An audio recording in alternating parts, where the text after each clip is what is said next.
em mutirão, que também, como eu sou o nome que vai estar na urna, né? Mas como eu, o Edson Cruz, né, que vai estar conversando com a gente hoje, também é um candidato a vereador em mutirão. Estamos hoje aqui, eu, a Regina de Cioma, socióloga ambientalista, e a Helena Campos na retaguarda nossa, né? Regina, palavra com você para se É, apresentar e depois para o Edson, para ele fazer a apresentação dele também, por sim. favor. Boa tarde a todos, boa tarde a todos que estão nos assistindo. É um grande prazer estar aqui com o Paulo Mancini e o Edson Cruz. E eu, ao longo da live, vou solicitar para vocês que, por favor, curtam esse vídeo e compartilhem o vídeo com os seus amigos, para que nós possamos aumentar o alcance da candidatura do mandato mutirão Paulo Mancini.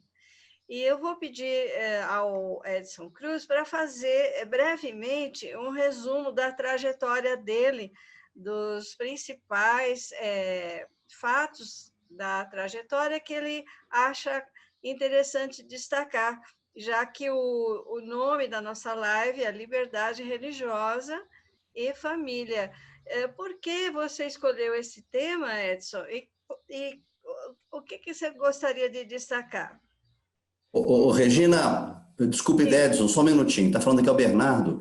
Eu acabei de abrir aqui o nosso site, queria anunciar para todo mundo aí que o nosso site está no ar. Legal. Né? Muito legal, Bernardo. O site já vem sendo construído ao longo das últimas semanas e a gente está colocando no ar. É um site que ainda vai ter muita coisa sendo acrescentada, mas já tem bastante material lá.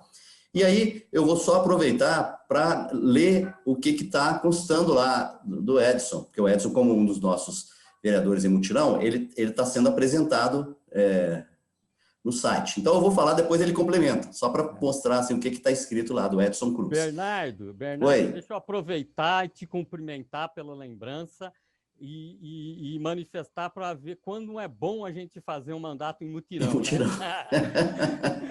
Que Pois é. Um complementa e ajuda o outro e torna tudo muito mais fácil. E eu acabei de abrir a página onde estamos todos nós aqui, né? Atualmente somos 15 vereadores em mutirão, 14, aliás. Esperamos que outros venham a se agregar ao nosso coletivo, né?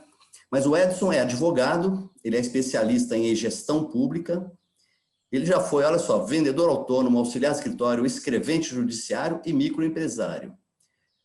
Ele foi funcionário lá da Universidade Federal de São Carlos, né, servidor técnico administrativo, e foi coordenador do sindicato lá, do Sintufiscar. E as principais temáticas de interesse e atuação eram justamente direitos humanos, família, voluntariado, liberdade civil e religiosa. Então, esses são o nosso mini currículo, né, do Edson, que está lá na nossa página, que a gente já começa a convidar todo mundo. O endereço é mutiralmancini1300.com.br. Então, por favor, Bernardo, você anota esse endereço, então, no chat, como um comentário para quem estiver nos acompanhando. Então, e agora o Edson complementa aí. Isso, Edson, agora você com a palavra. Agora a visão do sujeito, né? E já justificar o tema que você escolheu para a nossa conversa, que é um tema que eu me interesso muito também, que é o da liberdade religiosa. Obrigado, gente. Boa tarde a vocês todos, os que estão nos assistindo ao vivo e também aqueles que assistirão a live depois de gravada. Eu quero dizer que a escolha do tema foi relacionada até mesmo à grande discussão política que se faz no momento em torno da família, né? Até recentemente aqui já teve, semana passada já teve um embate aí a respeito dessa questão. Há uns 10 dias atrás, havia também no Supremo Tribunal um debate lá envolvendo a questão da liberdade religiosa. Eu não acompanhei se eles conseguiram julgar, que no dia que estava na pauta, dia 12, dia 14 de outubro, que estava na pauta do Supremo, terminou a reunião e não entrou naquele dia para a pauta. Né? Então, depois eu não consegui acompanhar para saber se eles concluíram. Estavam se julgando alguma questão também com relação liberdade religiosa, né? Então, esses temas eu sempre tenho lidado muito com eles, porque já desde 1975, portanto, há aproximadamente 45 anos, né? Eu congrego na Igreja Adventista do Sétimo Dia, e nesse período eu tenho participado em diversas frentes de atuação, mas uma das que ficou muito presentes, né, é a liberdade religiosa, também o Ministério da Família, e tem outras atividades também que a gente exerceu em alguns tempos, em alguns momentos, mas constantemente a gente tem atuado, ministrando palestras, ou até, às vezes, tentando apaziguar conflitos, né, nessa questão de família também, que não é tudo flores o tempo todo, né? E às vezes a gente tem chamado também para ajudar nessas questões, que não são coisas tão fáceis de se lidar, mesmo porque a família sempre tem passado por crises muito grandes na atualidade, principalmente nos tempos atuais, que tem havido umas modificações no conceito de família e há uma certa luta assim política, né, e jurídica a respeito do tema, né? Então esses dois temas. Outro motivo também é que é um tema que é muito afeito aos debates que se faz na campanha eleitoral, principalmente no embate entre direita e esquerda, né? Uhum. E existem algumas questões que são muito importantes para a gente conversar e trazer isso à tona, à realidade, Uhum. né? E há também a questão de que os partidos de esquerda, grande parte do PT também, tem trabalhado muito no sentido de procurar dar abrigo aos clamores das pessoas que penam por estar num tipo de família que não é bem reconhecido coletivamente. Né? Perfeito. Apenas à guisa de informação, né? Até 1988, né? Ou, aliás, até antes de me casar, né? Eu sou originário de uma família monoparental, né? Uhum. Que é aquela família que não tem... Depois eu vou falar mais a respeito, né? E isso eu vivi na pele da minha infância, minha adolescência toda, né? E hoje a situação se modificou um pouco, né? Um tanto mais se modificou, mas ainda tem muitos desafios. Existem outras situações que ainda o direito vai dar uma solução jurídica, né? E aí isso passa também pelos embates com a religião, né? Que tem as suas preocupações doutrinárias, né? Aqui no nosso país, e que, de fato, é necessário que haja, as posições sejam colocadas e ache um caminho que, na medida do possível, agregue ou, de alguma forma, satisfaça, pelo menos minimamente, a maioria, né? Uhum. Então, é por isso que eu escolhi esse tema. O Edson, Sim. Antes de a gente tratar especificamente da liberdade religiosa, Sim. Eu acho que hoje eu não poderia deixar passar em branco o tema da liberdade, né?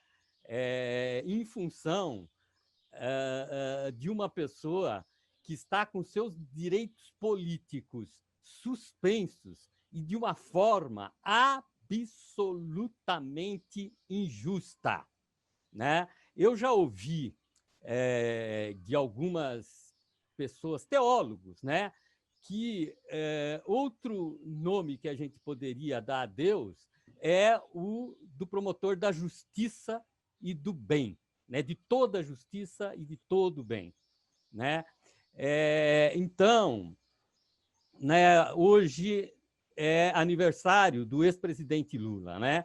E eu acho assim, é consenso mundial, né, de que a prisão do Lula e a cassação dos direitos políticos dele é uma coisa absolutamente injusta. E a gente sabe que até mesmo aqueles que o condenaram sabem que aquilo é uma farsa, sabem que aquilo é um processo político e um processo político com as mãos inteirinhas, né, do Império, né, que a gente sabe que os interesses geopolíticos dos Estados Unidos são muito fortes sobre o nosso país, e ele e outras forças também, né, inclusive no Brasil, estão por trás dessa enorme injustiça.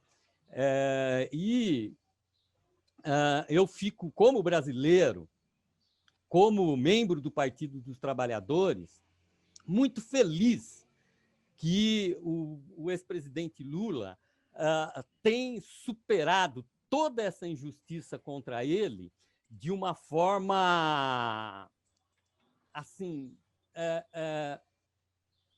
eu acho assim, certamente é graças aos princípios religiosos que ele mesmo diz que ele herdou da família dele e da mãe dele. Eu gostaria que você também, se quiser, fizesse algum comentário nesse sentido, para a gente começar a nossa conversa em alto nível, eu diria. É certo, é certo. Eu já externo aqui os parabéns ao ex-presidente Lula, pessoa que eu admiro e tenho muito respeito pelo comprometimento que ele tem demonstrado ao longo de toda a sua vida, especialmente pelos mais fracos, por aqueles que não têm vez nem voz, né? E também dizer a importância da família, né? No caso dele, ele sempre, quando tem a oportunidade de falar, ele fala da importância do que ele recebeu de educação na família, dos conceitos. E, de fato, eu vejo... E a mãe sendo analfabeta, né? Pois, exatamente. Eu vejo o ex-presidente Lula como uma pessoa muito resiliente, uma pessoa muito, muito aguerrida, que não se deixa abater diante das dificuldades, das impossibilidades, dos problemas, né? Porque diante de tantas injustiças, de ficar cercado ali depois do que ele já fez nesse país, né, para o bem do povo, e passar por tudo isso, essa humilhação, né?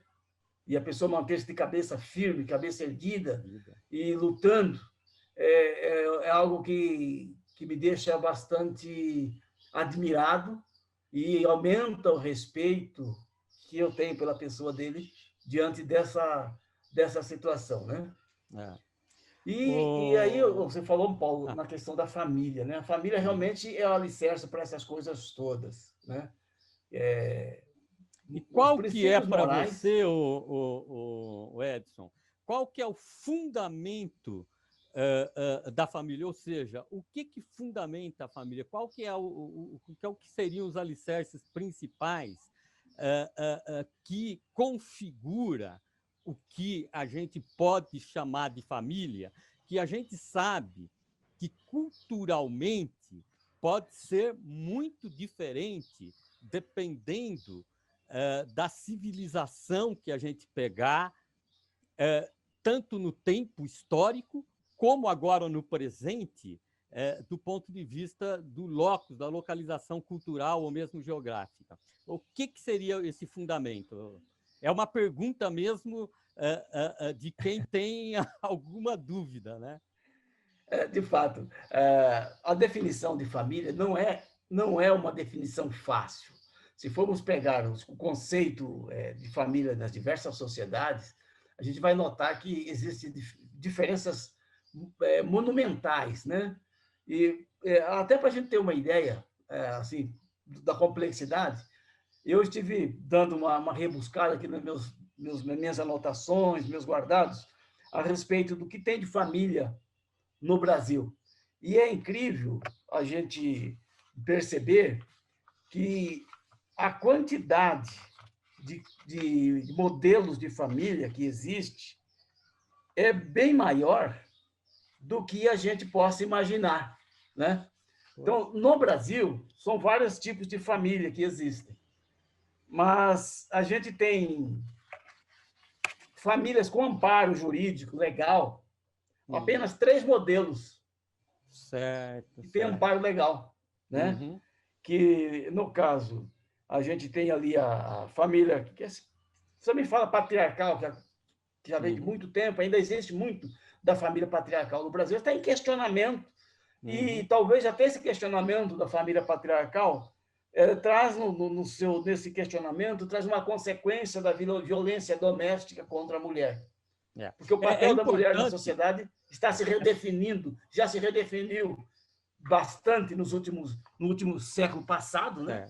É importante registrar, né, que a família patriarcal era, eu imagino, até a década de 20, 30 ou 40 do século passado, a única legalmente aceita e permitida, né? As mulheres não tinham qualquer liberdade para sair na rua, para estudar, para casar, para qualquer coisa, elas precisavam da autoridade, que era o pai ou o marido, né? E isso se configura no casamento, né? Quando o pai leva a noiva e entrega para o marido. É como se ele estivesse passando uma coisa que estava sob os seus cuidados, sua propriedade, passa para o marido, né? Desculpa a observação. Obrigado, Paulo, pela intervenção. De fato, para se ter uma ideia, até 2002, ainda existia a parte geral do Código Comercial, onde havia um preceito dizendo que a mulher, para gerir um comércio, para ser uma comerciante, precisava da autorização do marido. 2002, né? Até 2002, quando entrou em vigor o novo Código Civil, que revogou uma boa parte da parte geral do Código Comercial, e isso aí foi para o espaço. Estava escrito, mas ninguém obedecia mais, sabe? Obedecia mais, né? Mas ainda tinha, lá do tempo do Império, ainda que vinha essa regra de que uma mulher era considerada como se fosse relativamente incapaz. Essa capacidade de um adolescente aí com 16 anos, né?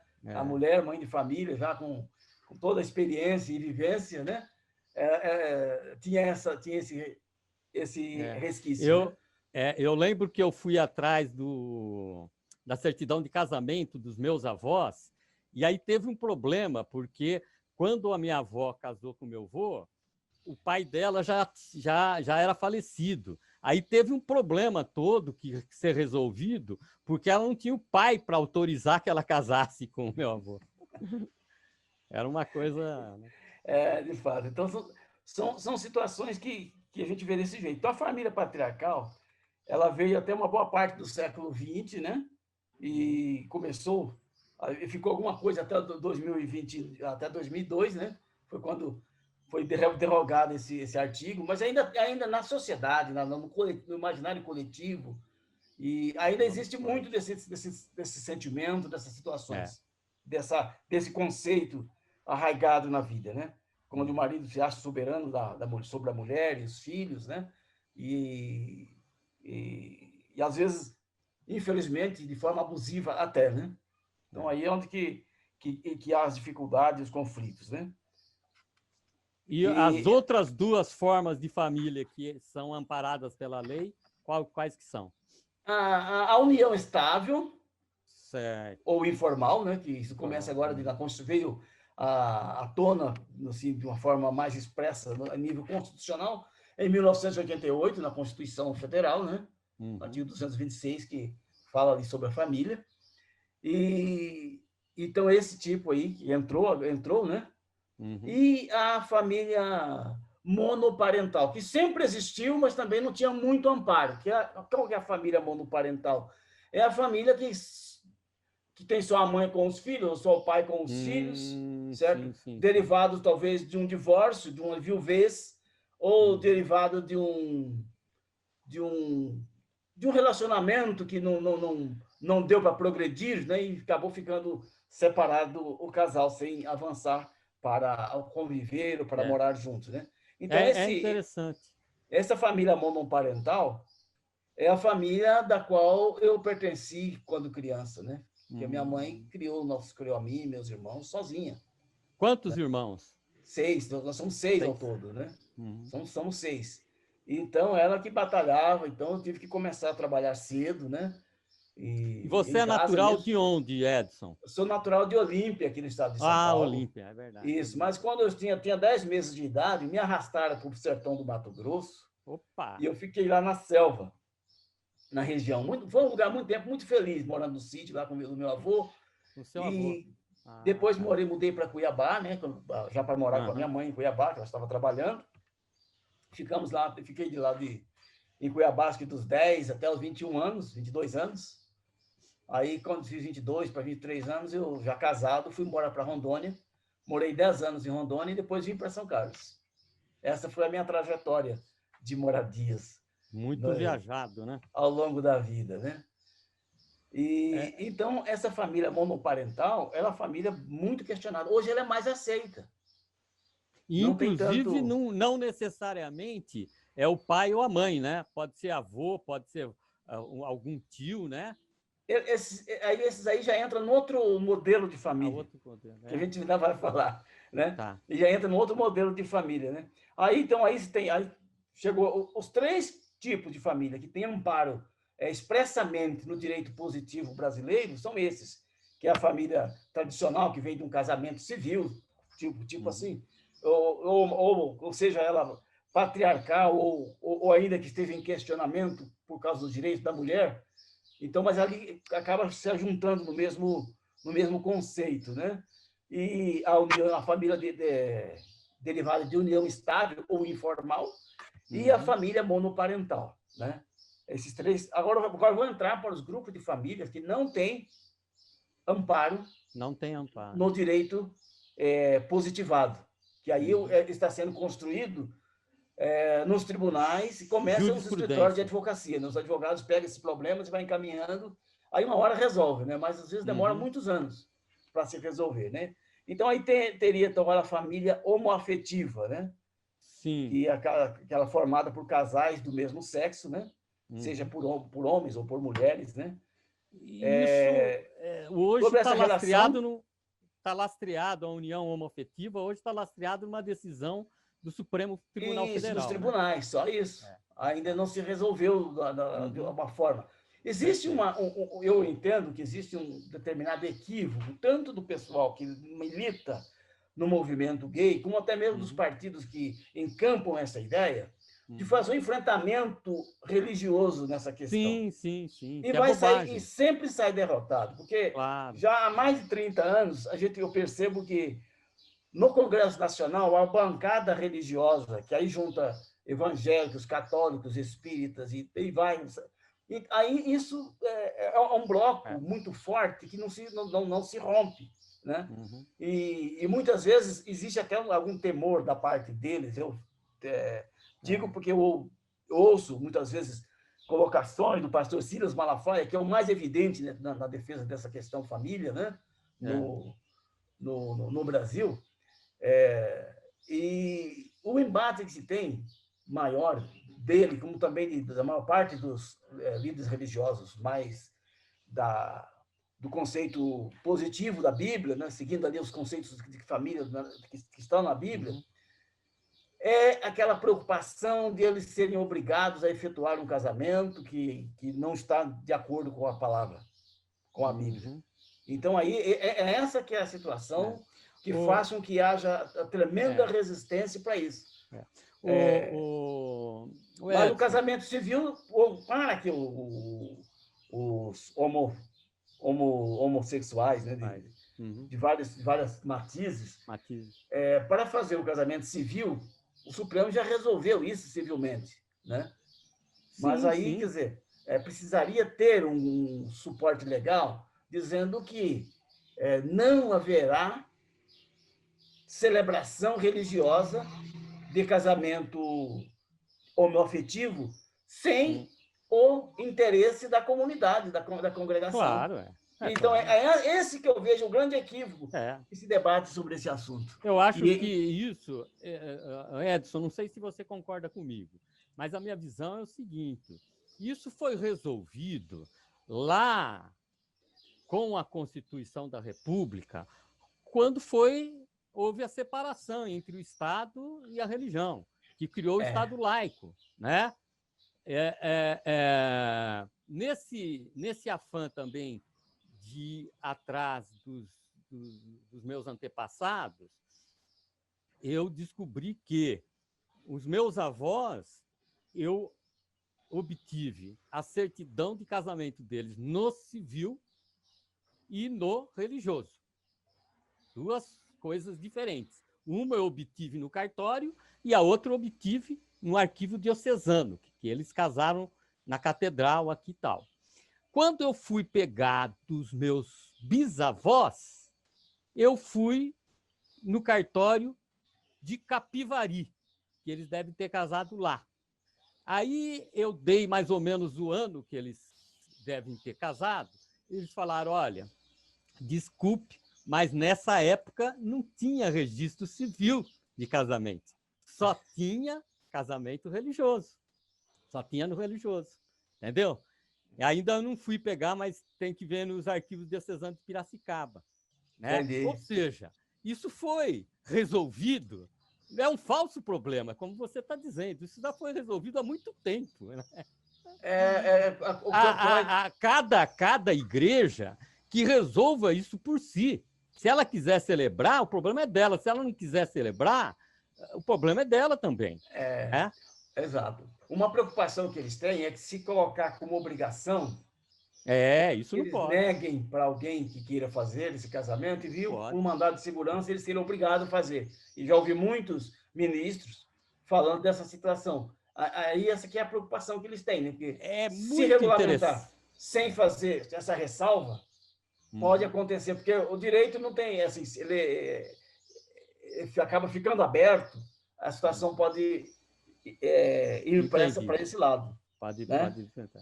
Então, agora podemos falar de uma outra situação. Né? Também existem... Só para registrar, você vê como isso é importante, é um tema de liberdade religiosa. É espinhoso, né? Porque pega o conflito das pessoas que necessitam de direito hoje, que é a população homoafetiva, né?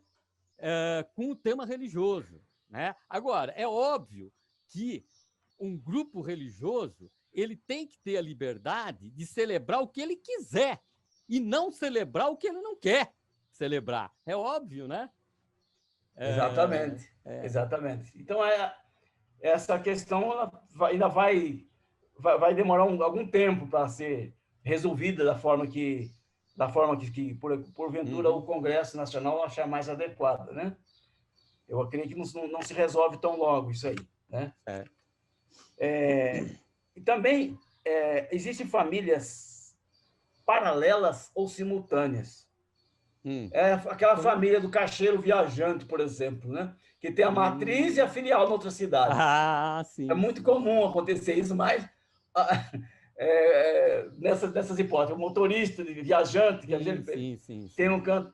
Então, muitas vezes, os tribunais chegam com duas mulheres pedindo pensão por morte. Certo. E aí, qual delas? Né? Então, às vezes, o INSS nega e vai para o judiciário, e vai aquele embate, e ora consegue provar e ganha a meação, né? E a pensão por morte, e ora não consegue provar, e a realidade fica desta forma. Né? E aí também, hoje, existe também um outro movimento na sociedade, que é da família poliafetiva, né? Que é o chamado poliamor, né? Que é uma situação com a qual eu não concordo, né? Mas que já existe, é o fato. Como advogado, a gente sabe que existe o fato social. Né? Então, o fato social está aí, e a gente lida com o fato social.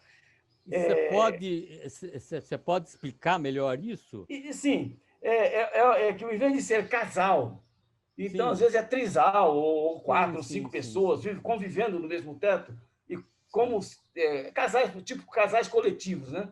Então, tem na TV, tem um homem, duas mulheres, um homem, dois homens, duas mulheres, e não tem um limite certo. Já li reportagens, artigos aí falando de 4 pessoas, até 5 pessoas, desta maneira, convivendo assim, como família poliafetiva ou vivendo um poliamor, né? Conforme eles mesmos expressam. Até algumas entrevistas... Isso é um pouco diferente do que é comum muito diferente na cultura muçulmana, que é o caso de um homem poder ter várias mulheres, né? E que no Brasil, especialmente no Nordeste, nós temos muitas situações que é o contrário. São mulheres com vários homens, né? Também acontece. No caso, Os muçulmanos, eles são adeptos da poligamia, né? Poligamia. Esse outro aspecto que você falou que existe em alguns casos no Nordeste, também em outros lugares tem também, é a poliandria, né? Que não é muito frequente no Brasil. Acho que na região da Índia é mais comum ter a poliandria, né? São modelos de família que esses não tem, é muito mais raro aqui no Brasil, né? Poliandria. Agora, a poligamia, às vezes, acontece sim, né? Até tinha pouco tempo atrás, tinha um cantor famoso aí, né? O Mr. Catra, né? Que ele era polígamo, tinha 4 esposas. 4 esposas, caramba. 4 esposas, né? E conviviam tudo, uma casa grande ali, cada um dos seus espaços, e viviam ali, aquela turma grande de mulheres, filhos, aqui tinham uns 30 filhos, né? Caramba. Porque com tantas esposas tem que ter muito filho, né? E então essas são situações com que o político se depara, porque as pessoas vão clamar para o vereador ou vai clamar para o deputado, para o senador, uma regulamentação, né? É uma situação também que afeta de uma forma muito marcante, né? Os conceitos tradicionais da religiosidade, como se diz aí nos meios religiosos, católicos ou não, né? Conceito das moral e dos bons costumes, né? Que só fala, né? Então, é uma outra situação que fica fora do amparo legal no Brasil, né? E aí, saindo desse conceito, né? Mas a gente vê também na questão da família homoafetiva, né? Que o Supremo Tribunal Federal já definiu essa situação já desde 2011, né? A situação vem resolvida, os cartórios estão fazendo, celebrando essas uniões. União Civil, né? União Civil. Se tivessem trabalhado no Congresso para a União Civil, estaria resolvido. Porque o casamento, na verdade, o casamento que a gente faz lá no cartório, juridicamente ele é um contrato. O contrato é um acordo bilateral de vontades. É um contrato. Então, quer dizer, mas aí como começa a entrar com essa história de querer de lidar com casamento religioso, aí virou aquela confusão tremenda. Edson, esse tipo de contrato, ele pode ser feito também entre, por exemplo, um tio e uma sobrinha, alguma coisa que seja a união, não tenha um lado sexual, né? Uma avó que vive com uma sobrinha, não pode ter esse tipo de contrato também? Então, é um outro tipo de família. É o caso para deixar a herança, né? É um outro tipo de família que a gente vai tratar aqui ainda, né? Tá. Então, aí estivemos falando da família monoparental, agora família parental ou anaparental. Este é mais um vínculo familiar que não foi previsto pelo legislador, tornando-se, então, mais um no imenso rol das famílias não amparadas por lei. Não amparada. Aqui, a principal característica é a conveniência, seja ela entre parentes ou não. É o caso que está falando aí da avó. Certo. Então, por exemplo, os meninos estão lá, o pai morreu, a mãe morreu, a avó quer tomar conta ali e tal, e ela fica lidando com aquelas crianças todas ali. É uma família, mas tem a avó ali dentro, né? Ou pode também não ter vínculo familiar. Às vezes é o afilhado, por exemplo, que os pais sumiram ou morreram, e a madrinha, os padrinhos pegam para criar esse afilhado, ou aqueles afilhados, né? Ou o menor abandonado, às vezes que está aí pela esquina, por lá para cá, fala, não, menino, fica aqui, você não vai dormir na rua mais, não. Você dorme aqui em casa, fica aqui, pode comer, você vai ser como meu filho. E eles ficam ali aquele tempo todo, né? E muitas vezes isso aí também acabam não tendo o amparo assim, expresso da lei, né? Aí, adiante, a gente tem outro tipo, que seria a família composta, ou pluriparental ou mosaico. No Brasil, há um elevado índice de separações e divórcios, que resulta nesta forma de família, que é composta entre um cônjuge e a sua companheira, e os filhos dele ou dela. Ou até de ambos. certo? Então, e aí surgem relações mais diversas, né? Porque aí tem o direito de visita dos pais das crianças, das mães das crianças que estão nessa família composta. Uhum. E muitas vezes acaba havendo conflito, ciúmes e coisa do tipo, né? Então, muitas vezes que a pessoa quer se divorciar e me fala assim, não, mas vamos divorciar e ainda vamos repartir a casa. Eu vou ficar de um lado, ele fica do outro, então eu vou ficar na frente, ela fica nos fundos, ou vice-versa. E falo, não, gente, melhor vocês venderem essa casa, cada um para o seu canto, porque quando você arrumar outro amor, vai virar uma confusão, porque começa o ciúme, né? Começa uma série de questões ali. Não, cada um vai para o seu lado, vende isso aí, reparte, compra um ranchinho no outro canto lá, e começa do zero, mas só você, com uma nova vida, né? Então, tem Ontem ainda eu estava conversando com um colega nosso. Sim. E estava ouvindo a seguinte história, que a companheira dele se separou do ex-marido, mas continuaram morando juntos, mas separados. Né? Separação de corpos. Aí depois ela começou a se relacionar com ele. E levou um tempo até o ex-marido sair da casa dela. Né? São situações muito interessantes. Pois é, exatamente. Muito complicadas, né? Mostram que a gente está acostumada com as situações de briga, de morte, mas tem muitas situações muito legal, né, de separações feitas com amor. Eu diria até isso, separações feitas com amor. É possível isso, não é, Edson? E às vezes não tem amor, mas não pode faltar o respeito, né? Exatamente. Então, é um outro tipo, você muda o tipo de amor, né? Você continua gostando, mas o outro muda, né? Porque o que acontece? Muitas vezes a mãe atenta contra... A mãe das crianças atenta contra a vida do marido, do ex-marido, ele contra a vida da ex-mulher, o que mais acontece, né? E sem pensar que ele vai causar uma ferida muito grande na vida, para sempre na vida dos filhos menores. Meu pai matou a minha mãe, uma coisa terrível. Muito séria, muito complicada, né? Muito complexa, né? O Edson, eu só queria pedir para Helena ou para a Regina ver se tem alguma pergunta que, às vezes, alguma pessoa que está vendo a gente pelo Facebook ou mesmo o pessoal que está na sala aí queira fazer alguma pergunta. Eu gostaria, né? Eu gostaria de fazer uma pergunta. Sim. Então, sobre a questão da união homoafetiva, os cartórios estão fazendo o casamento da união homoafetiva normalmente, né? E na hora de separações ou na hora de viuvez, em que um deles morre, está sendo atribuída a herança o cônjuge que fica viúvo, né?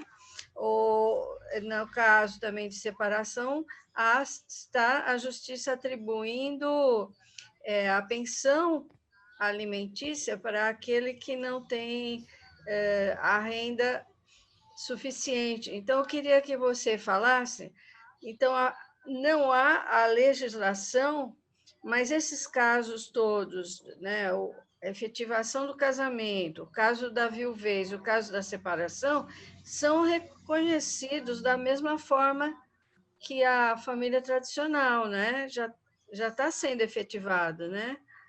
Já, assim, o que entrou na frente foi o INSS, porque começou com o tempo, bem antes de chegar nos tribunais, de a discussão ir para o Congresso, né? E estava há muito tempo rodando no Congresso Nacional sem chegar a uma solução. O INSS passou, depois de algum tempo, já mais de 15 anos, né? Começou a dar pensão por morte para companheiros, né, de pessoas do mesmo sexo que moravam juntas, né? Depois do INSS, aí começou alguns embates, inclusive chegando aos tribunais, que foi até o Supremo Tribunal Federal. E aí, então, acabou que o Conselho Nacional de Justiça definiu como que é para ser feito, que os cartórios precisam celebrar essas relações jurídicas, que, na verdade, muitas vezes você imagina que é uma relação religiosa. Não, é uma celebração civil, que precisa ser reconhecida pelo Estado.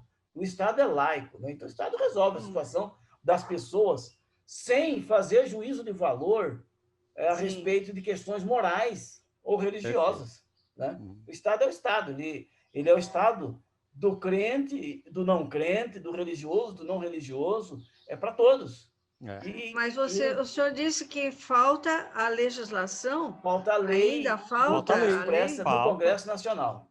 Essa que é a situação, que está difícil de avançar por causa desses embates que tem havido, né? É como a questão do crime da homofobia. Já é considerado crime pelo STF, mas o Congresso ainda não votou a lei do crime de homofobia, né? Isso, exatamente. E aí essa situação também que ficou. Acabou o Supremo Tribunal resolvendo, dando um encaminhamento, um amparo para as pessoas que sofrem lesões, e muitas vezes lesões graves, né? Tanto em direitos como também, e até de alguma forma, lesões físicas, né? Pessoais. Então, resolveu, né? Porque o que não pode deixar de pensar e reconhecer é que são seres humanos. Né? Aí está no rol dos direitos humanos. Certo. Então, são seres humanos. Como seres humanos, precisam ser protegidos e defendidos. Porque nós, como sociedade, nós defendemos os animais, o meio ambiente. Então, precisamos também ter uma defesa adequada para todos os seres humanos. Concordemos com eles ou não. Ou não. Né? O Edson, eu queria entrar... Paulinho, Bernardo, por favor. Pode interromper um pouquinho? Essa verdadeira... Nossa, eu estou impressionado, essa aula que o Edson está dando para a gente. Tá? Muito obrigado. Mas só para lembrar todo mundo aí que está assistindo, seja agora presencialmente, seja depois a gravação, que é muito importante que essa live seja curtida, seja comentada e principalmente compartilhada. Né? Nós estamos numa fase da campanha eleitoral, nós estamos aqui numa campanha eleitoral, né, do Paulo Mancini 13100, e é muito importante a gente dar visibilidade a todas essas questões que estão sendo discutidas e que fazem parte da nossa campanha. Então, uma forma de quebrar as nossas famosas bolhas aí é justamente, principalmente compartilhar, mas curtir e comentar também é importante. Então, esse pedido aí para todo mundo para fazer isso, para que essas questões se espalhem mais aí nas nossas redes, né? Isso aí. Eu quero aproveitar a oportunidade e ressaltar, né, que tanto eu, quanto o Bernardo, a Regina e o Edson, que estamos conversando aqui, todos nós somos candidatos, né, a vereador, né, vereador em Mutirão. A única diferença é que o meu CPF que vai estar na urna, né? E queria pedir também para Helena colocar no chat nosso o link do Democratize, que é uma plataforma para quem eventualmente queira apoiar financeiramente a campanha. Né? Pode ser qualquer valor que tem lá, são valores tem valor baixo até alto. Né? Seria muito importante. Eu queria aproveitar e entrar num outro assunto, Edson. Sim. Que está muito relacionado com a igreja onde você congrega, que são os Adventistas do Sétimo Dia, por qual eu tenho muita admiração, muitos amigos, né? De longa data, porque, como eu falei para você, eu tinha uma loja de produtos naturais e muitos dos adventistas são vegetarianos, né? Eu Sim. também fui com certo rigor vegetariano por longo tempo. Hoje eu sou um vegetariano, mas com alguma flexibilidade, né? E um tema que é muito caro para os adventistas é o da educação, né? E o movimento adventista tem no Brasil, e eu acredito em outros países também, muitas escolas, né? Inclusive aqui em São Carlos, a escola adventista é muito bem frequentada e avaliada por pessoas de todas as religiões, né? Mas nós temos um tópico na nossa legislação que ele é muito mal resolvido, porque é um tema difícil e delicado, que é o do ensino religioso, né? E aí eu queria perguntar para você como que você vê uma aplicabilidade do ensino religioso nas nossas escolas e também aí é um pouco curiosidade, como que as escolas adventistas trabalham esse tema do ensino religioso nas suas unidades escolares. Certo. Bem, como você menciona, né, a escola adventista ela está classificada como escola confessional, semelhantemente às escolas católicas. Eu, durante uma boa parte da minha vida, estudei nos Salesianos, lá no estado do Mato Grosso, em Cuiabá, né, que é uma escola confessional. Então, todo dia tinha missa, né? Certo. E aí, lá frequentavam pessoas que eram católicas e outros que não eram católicos, frequentavam aí a escola, né? Porque a pessoa ela resolve por algum, como é que se diz assim, por algum critério, ela adota para escolher, ou pelo ensino acadêmico, ou pelo ensino religioso. E eu já tive notícia de pessoa que matriculou o filho em nossos internatos por causa do trabalho. Era uma família muito rica, mas queria que o filho fosse para lá, mas não é para ficar o dia todo à toa, porque lá nos colégios adventistas todos têm uma atividade para realizar durante o dia, mesmo aqueles que contribuem, que pagam, eles têm uma atividade, né, que valoriza também o trabalho. Então, aí cada um escolhe por um viés, por um meio, um critério, né, que adota para escolher a escola, né? Agora, com respeito ao ensino confessional, o ensino religioso nas escolas públicas, apesar de já ver que vem acontecendo, eu tenho muitas ressalvas. Porque confessional é um espaço específico que a pessoa escolheu para ele estar lá, porque ele, de alguma forma ele tem aquele interesse ali e ele, então, ele aceita estar naquele espaço. Agora, no Estado, não. No Estado, esse é o meu entendimento, as igrejas façam o seu papel, né? As igrejas façam o seu papel de dar o ensino, e a família também, né? Você falou a questão da família, a família é muito importante nisso, né? Claro. A família, porque há uma confusão que às vezes as pessoas fazem de misturar educação com escolarização. Educação quem dá é a família, escolarização é a escola que dá, né? Então, a educação, o ensino religioso e essas questões ligadas à humanidade, elas têm que começar na família. Né? Então, com respeito à outra parte da pergunta que você fez, que como que é resolvido? Nas escolas adventistas, os professores de religião são teólogos, né? Todas elas, né, são pastores, né, que numa fase da vida eles são indicados para trabalhar como capelão da escola, né? Então, quando ele está como capelão, ele é como se diz assim, é o líder religioso dos funcionários, dos professores, dos alunos. Então, muitas vezes, famílias de alunos têm alguma dificuldade, que precisa de um atendimento em questão de luto, de perda, de doenças, coisas mais diversas. Então, esse pastor é a pessoa indicada ali para dar essa atenção para essas pessoas em nome da escola, né, para não ficar descoberto. Não exclui se ela tem a preferência ou queira também que outro líder religioso, o pai de santo ou padre, que faça o seu atendimento, não tem problema, mas elas já sabem que tem ali um pastor, né, que vai estar disposto a atender os pedidos que elas façam por um atendimento espiritual que porventura precisem, né? E então se resolve desse jeito. O ensinamento é feito de forma sempre inclusiva, né? Sempre de forma inclusiva. Isso é o conceito que nós temos também no próprio Departamento de Liberdade Religiosa, né? Não excluir ninguém, não agredir, né?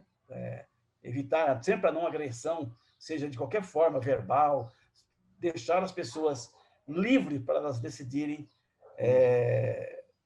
o que elas pretendem, mesmo que a gente não concorde com elas, e elas não concordem conosco, mas elas têm que ser respeitadas.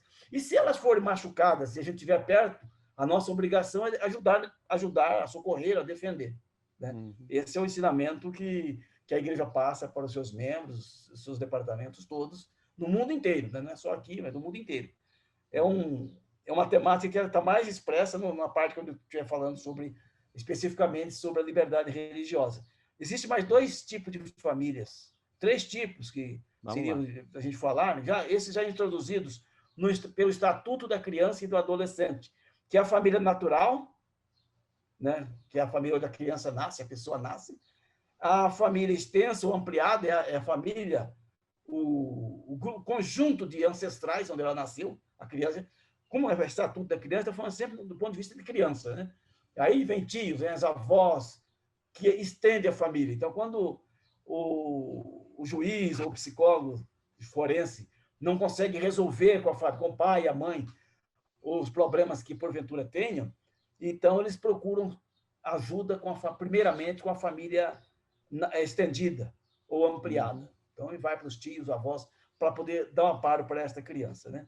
Aí, então, existe um outro tipo também que é colocado pelo Estatuto da Criança e do Adolescente, que é a família substituta, naquelas hipóteses que há maus tratos, há abandono, e aí a criança fica desprotegida, totalmente desprotegida, né? E a Constituição Federal, ela diz que os direitos da criança devem ser a família e a sociedade, né? Tem que defender os interesses da criança com prioridade absoluta. Então, aí, quando chega nessa situação, é colocada a criança numa família substituta. O juiz, ele, de alguma forma, ele suspende o poder familiar, pais, e coloca a criança numa família substituta que ele julgar conveniente. Quando não tem nenhum parente que possa fazer esse papel, aí, então, escolhe alguém da sociedade para ser essa família substituta dessa criança, né? E ela ser protegida e educada até concluir a sua formação como indivíduo e, tipo, a formação acadêmica. O Edson, uma prática que no passado era muito comum, hoje eu não sei, imagino que não seja mais, né? Mas no passado era muito comum, aquelas famílias de classe média, principalmente classe média alta, ou já a classe mais abastada, que elas pegavam crianças para criar, né? Nesse sentido, né? Eram crianças órfãs, tinha os orfanatos, né? E as crianças eram colocadas no orfanato, muitas vezes de mulheres que ficaram grávidas e não casaram e não tinham como sobreviver, acabavam abandonando as crianças. E essas famílias pegavam essas crianças para criar, mas, na realidade, eram escravas, porque eram colocadas nos quartinhos, né, de empregada do fundo, morando ali, tendo que trabalhar 24 horas por dia, porque durante a noite, se acontecesse alguma coisa, ela era que tinha que ir lá e resolver, limpar o chão, resolver o problema que tinha. Esse tipo de situação ele ainda existe e é dado pelo direito, pela justiça, algum tipo de combate a esse tipo de adoção, entre aspas, porque... Entendi. Sim, tanto o combate como a prevenção. O Estatuto da Criança e do Adolescente ele veio em substituição ao antigo Código dos Menores, certo, que vigiu até 1990, quando começou, 89 ou 90, né? Ou 1990, quando começou o Estatuto da Criança e do Adolescente. Então, aí essas propostas aqui de família extensa, natural e ampliada são prevenções para não acontecer isso que você está falando, Paulo. A família substituta também são maneiras de prevenção para evitar esse acontecimento e para evitar a internação das crianças em orfanatos, né? Mas essa aberração que você está falando ainda existe. né? Ainda existe. Agora, não chegou, às vezes não chegou, talvez não tenha chegado ainda, em muitos casos, no conhecimento do judiciário. Ou ninguém tenha levado, né? Mas ainda existe. Mas é uma coisa interessante que o direito dá uma proteção tão ampla para a criança que, se os pais forem negligentes, qualquer pessoa que esteve a passar na rua, um vizinho, qualquer pessoa tem o direito e o poder de tomar providências para proteger a criança. Vamos supor, eu vejo que tem uma criança que está sendo abusada em seus direitos, nessa hipótese que você falou, né? Eu levo essa informação para o juiz ou para o promotor de justiça, certo?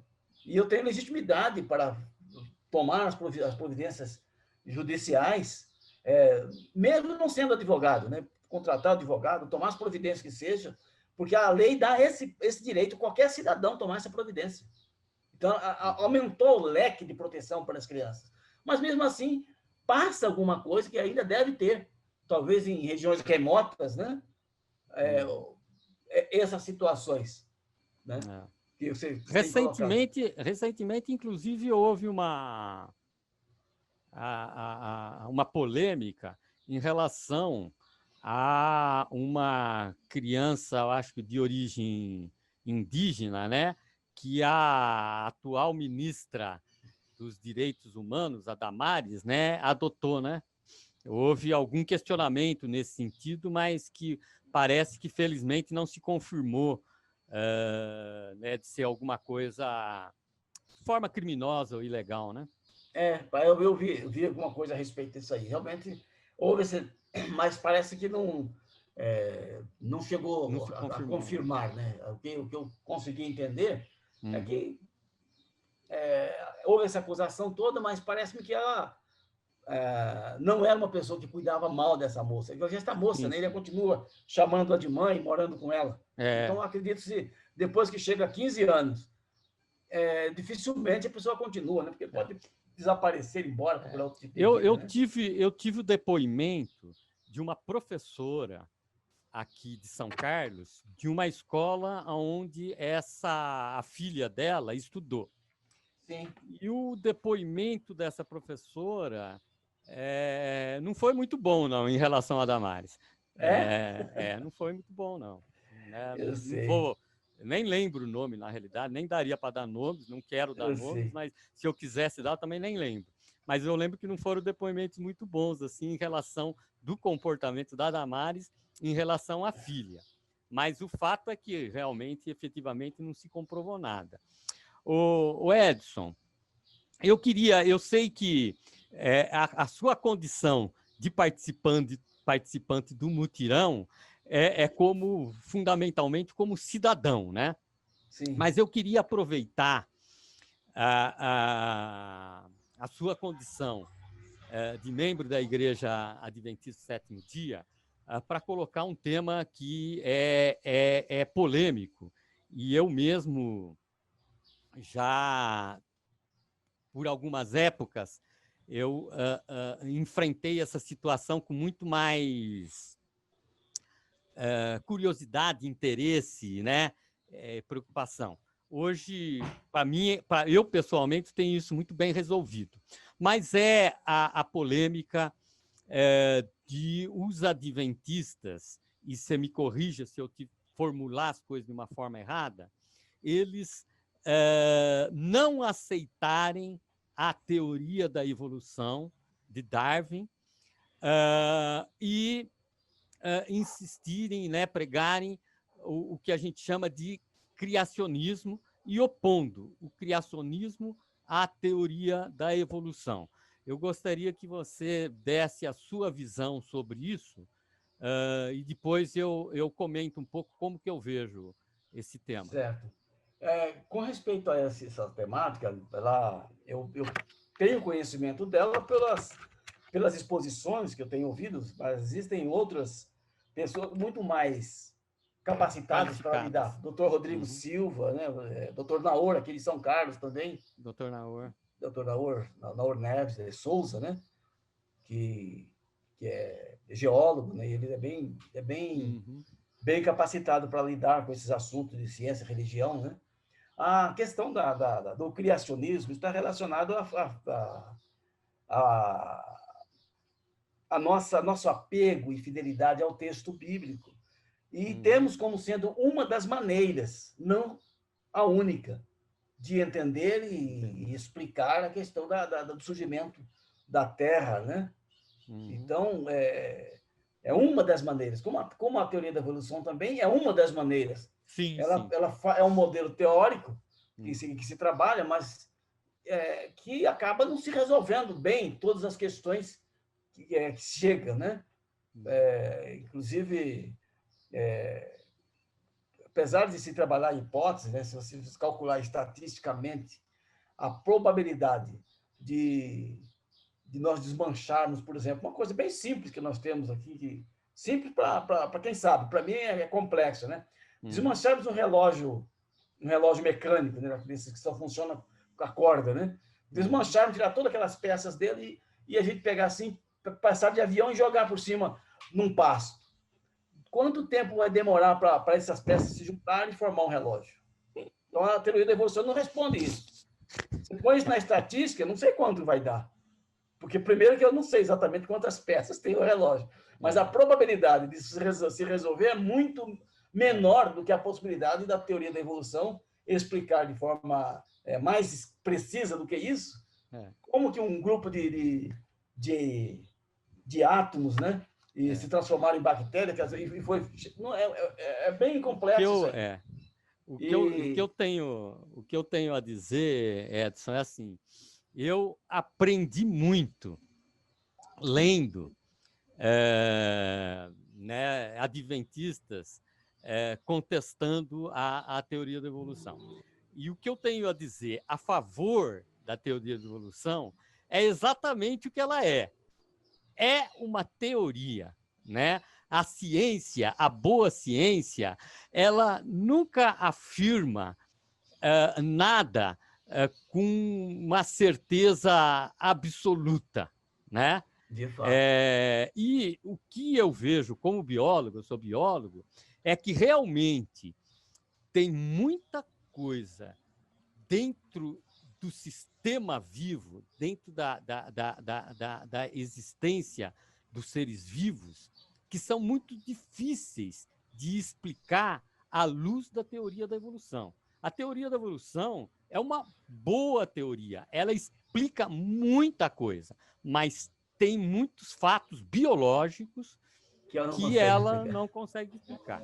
Eu gosto muito, para mim, esse tema ficou muito bem resolvido através de um teólogo que eu gosto muito, que é o Teilhard de Chardin, que era um paleontólogo, frade jesuíta também, que considerado herético pela Igreja Católica na época que ele viveu, na década de 20, 30 do século passado, e que foi mandado para a China.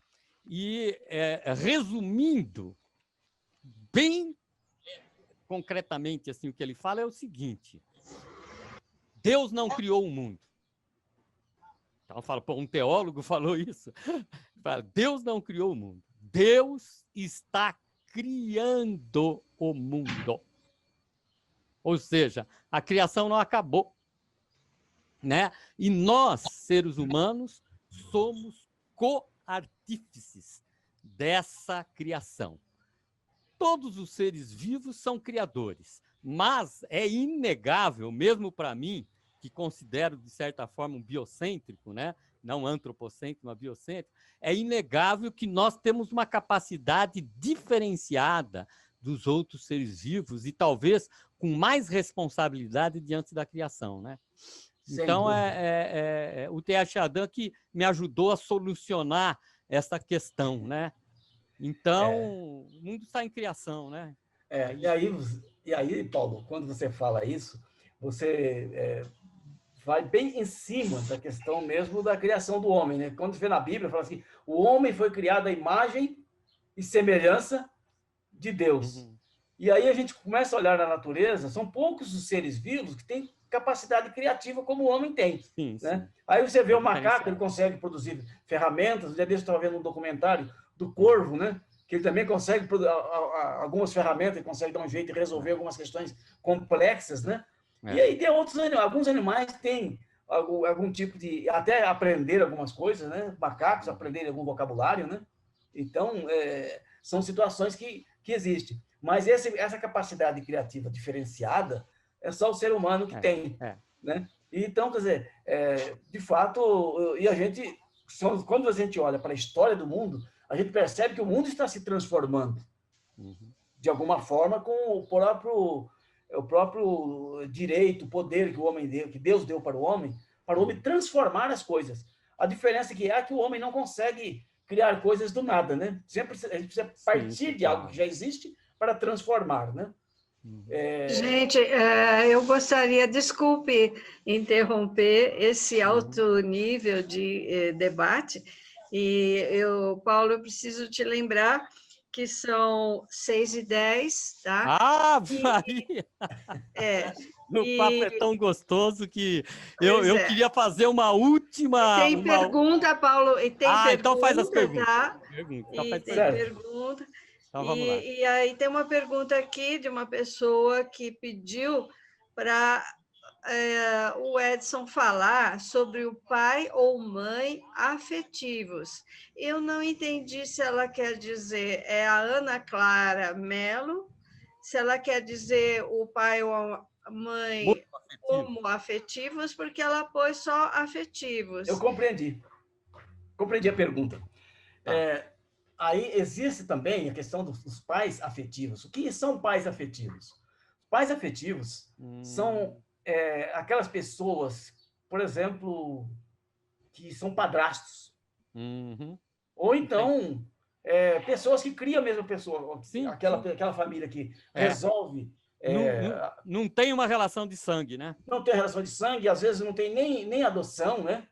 E aí tem a questão da afetividade. Então, o pai afetivo, ou mãe afetiva, é essa figura, a pessoa pela qual a criança, o conjunto, né? Ambos, desenvolve um laço de amor, de afeição, que, inclusive, juridicamente, ultrapassa o direito de família no ramo biológico. A paternidade socioafetiva, quando demonstrada, ela se equipara, iguala ou até supera a paternidade ou maternidade biológica. E isso legalmente é aceito? Como é que é isso? Na lei não tem amparo. Isso, né? Assim, de forma expressa. E na jurisprudência? Na jurisprudência tem julgado do Superior Tribunal de Justiça, do Supremo Tribunal Federal, lidando essa situação. Eu até algum tempo atrás enfrentei um caso de adoção socioafetiva pós-morte, né? Que é mais complexo ainda, né? Então é uma situação que é muito muito emocionante, né? Porque é aquela situação de crianças, né? Que às vezes cresce desde pequenininha, o único pai que conheceu é aquele vizinho, aquela madrinha, aquele padrinho que cuidou e que estava com ele ali, que levava para brincar na escola, cuidava de todo jeito, e deu carinho, deu amor, como se mãe fosse. Mas por algum descuido, sei lá, por alguma razão, não fez a adoção. Ou então, se ela tem esses critérios já demonstrados de socioafetividade, ela pode pedir a adoção. Perfeito. A adoção, o reconhecimento, né, reconhecimento da maternidade ou paternidade socioafetiva. Aí o juiz vai analisar as provas que tem, se ele entender que é o caso de ser declarado, ele vai declarar a existência de vínculo socioafetivo, e isso produz resultados até no direito hereditário, né, que vai para o registro da criança, altera o registro da pessoa, certidão de nascimento, né, alterada, e ela passa, então, depois a fazer parte, mudar o nome, inclusive incluir o nome da família socioafetiva na sua certidão de nascimento e ter direitos hereditários também. Perfeito. Da nova família. Edson, eu queria aproveitar esse final para fazer duas perguntas. Primeiro, era isso, fazer o seu merchandising. Você atua profissionalmente nessa chamada vara da família, nessas questões de família? Também. As pessoas que quiserem podem te procurar, então. Sim, né? sim. Para atuar como advogado. Muito legal. E a outra, desculpe a minha ignorância e a minha curiosidade e resolver essa curiosidade aqui em público entre nós. Que eu perguntei para o Reinaldo, perguntei para outra pessoa tal, falei, desculpa até a expressão que eu vou usar, hein, mas é com muito amor e com muita intimidade. Da onde que veio esse negrão cair no nosso mutirão? Ou seja, como que você se aproximou do mutirão? Olha, eu me aproximei pelo seguinte, né? A simpatia, né, pela questão social já vem de muito tempo, né? Perfeito. Mesmo daqueles embates, aquelas lidas que eu tive de tempo de criança, né? Vai formando na família, no dia a dia, você vai formando uma consciência a respeito do mais fraco, do mais frágil. Então, daí veio as duas paixões, né? Que é a questão da religiosidade, o direito e três paixões, e a política. Então, a simpatia por esse movimento, depois de uma muito forte resistência e oposição lá dos anos 80, né? Até 84, mais ou menos, eu tinha uma reserva muito grande por essas teses. Depois de 84 para frente, comecei a observar mais, e então eu passei para o campo democrático, como se diz, mais da esquerda, né? Da esquerda. Mais da esquerda, mas sem aqueles clichês da esquerda, certo. Aqueles clichês do socialismo histórico que a gente fala, né? Materialista, né? Isso, exatamente. Sem aquele, Você sabe que eu fiquei sabendo outro dia, pelo Mauro Lopes, um jornalista, ele foi criado dentro da tradição católica e tal. E depois ele virou para a esquerda como jornalista, e ele falou que para entrar no Partido Comunista, você tinha que, isso não sei quando foi, acho que década de 60, talvez, tinha que renegar Deus. Você tinha que se declarar ateu e renegar Deus. É uma esquerda que, graças a Deus, está longe disso, né, atualmente. Mas apesar disso, o PT é rotulado, né? Claro. Com esse clichê, claro. né? E aí eu fico observando, a pessoa às vezes não conhece a história. O PT praticamente foi formado dentro das comunidades, a partir, né? Eclesiais de base. Comunidades eclesiais de base, lá nos anos 60, né? Eu acompanhava muito isso pelo rádio, quando era menino ainda, adolescente, e vi isso aí, e a história está aí demonstrando, né? E então, quer dizer... Mas do nosso grupo do Mutirão, você tem relacionamento com quem? Com o Caju? Como é que foi isso? Assim, eu estou na lista dos filiados do Partido dos Trabalhadores. Tá. Certo? E recebo os comunicados. Que legal. E aí, do partido, eu recebi, eu não sei exatamente quem me encaminhou, né? Eu recebi a propaganda da sua campanha, né? E eu achei muito interessante, né? Porque eu sempre fui, apesar de ser político e gostar bastante de política, eu nunca me envolveu mais diretamente. Com capacidade, com possibilidade para disputar um cargo político, né? Assim, como vereador, eu sempre achava, não dá. E mesmo porque a gente está militando em outro campo, né? Mais assim, cuidado das igrejas, aquela coisa da pregação do evangelho. Então, não me interessei, apesar de ter em muitos momentos ter vontade de me candidatar. Mas eu falei, não, eu vou continuar nessa missão aí. Jesus Cristo diz assim, quem pega no arado não olha para trás. Tá.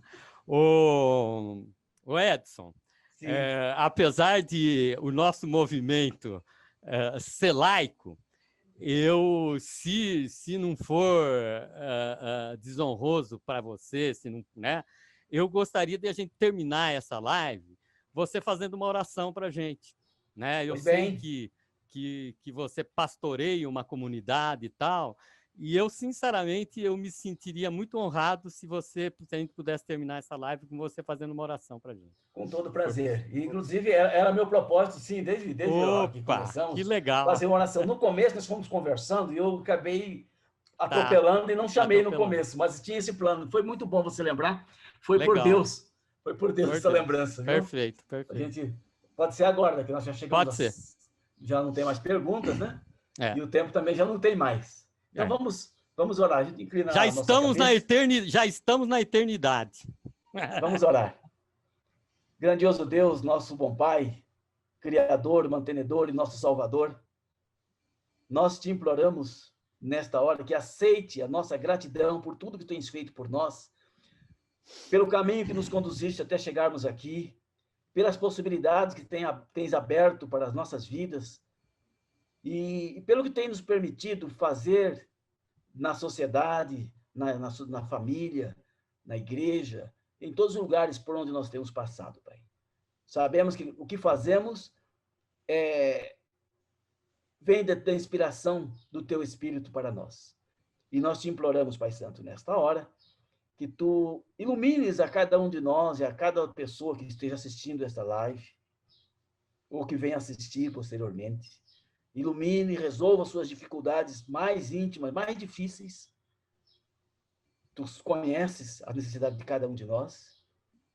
E dê, Senhor, a Tua paz, a Tua misericórdia para todos. Te pedimos também, Senhor Deus, que Tu abençoes as pessoas bem-intencionadas que estão aí buscando chegar a um posto político para trabalhar pela sociedade.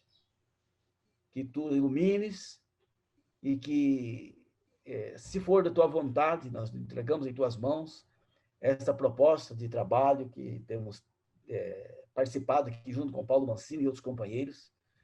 Se for da Tua vontade, Senhor, que seja agora que possamos ser bem-sucedidos nesta tarefa de ganhar os votos necessários para que o Paulo Mancini seja um vereador na cidade de São Carlos. Te pedimos também, Pai, que Tu abençoes as crianças, as pessoas que estão sem proteção, seja ela idosa, seja pessoas... Ilumine, Senhor, e mostre a possibilidade para que alguém fale por elas ou faça alguma coisa por elas. Pedimos essas bênçãos confiados inteiramente no nome de nosso Senhor e Salvador Jesus Cristo,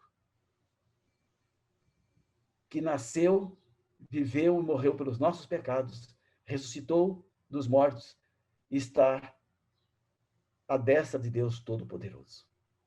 Te agradecemos por tudo, em nome do Pai, do Filho e do Espírito Santo. Amém. Que assim seja, meu Pai. Muito agradecido, Edson.